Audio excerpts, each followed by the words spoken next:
Hello guys, my name is Denny Julio Cristianto and I am from STBA LIA Yogyakarta. And today I want to retell you a story about Lake Toba. Long ago lived a poor young orphan in a fertile valley. Every day he supported himself by farming and fishing at the river not far from his home. The harvest of farming and fishing were used as the side dishes of his meals. So far, it's easy for him to get the fish at the river. One afternoon, after returning from the fields, he went fishing in the river. After a long time fishing, he couldn't catch any fish. This was never happened before.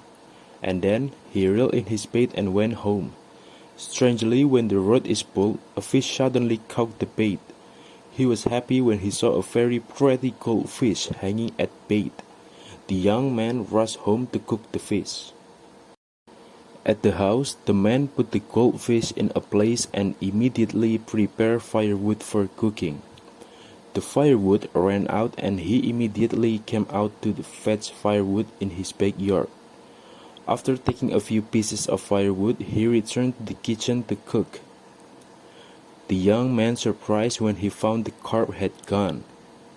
Strangely, near where the goldfish lay, he found few pieces of gold. The young man, confused, then went inside his room. The young man very surprised when he saw a beautiful woman in his room. "Who are you, oh beautiful lady? Where did you come from? Why are you in my house?" asked the astonished farmer.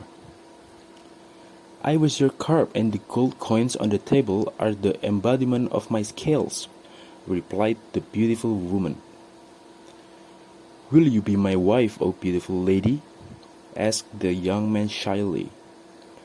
The woman looked down and was silent for a moment. Then she said, "Well, I'm willing to be your wife, but with one condition. You should not bring up my origin, the fish incarnation." "Well, I agree your requirement," said the farmer as he nodded his head.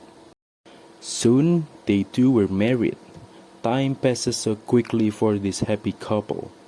They had a son named Samosir. After the age of 6 years old, he turned into a very naughty boy and difficult to advise.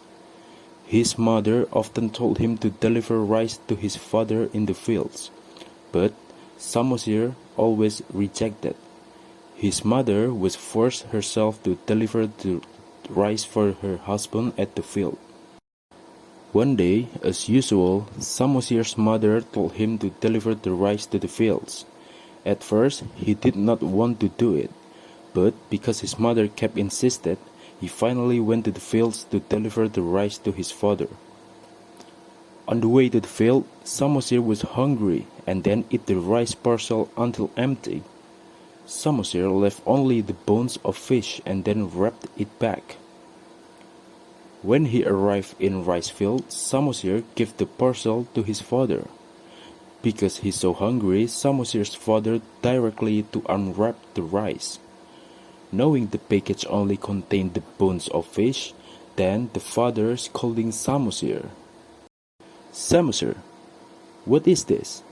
Why the parcel only contain fish bones? Have you eaten it?" shouted his father.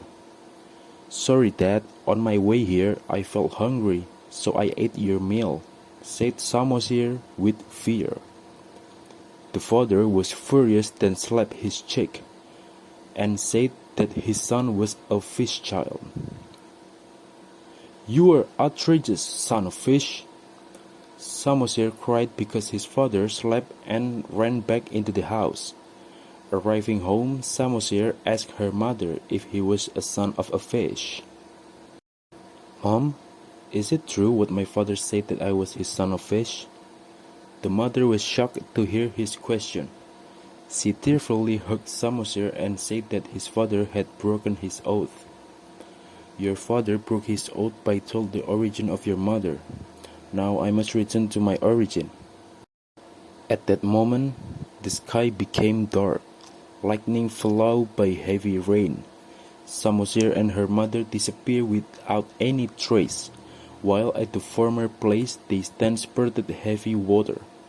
Not long after that, the place flooded to form a lake. While the father could not save himself, he died sinking into the lake. People then called the lake as Lake Toba. Meanwhile, a small island located in the middle of the lake is called the island of Samosir. The word Toba means ungrateful or has no good in return. Over time, people gradually call it as Lake Toba. Maybe that's all from me, and thank you so much for watching my video, and goodbye.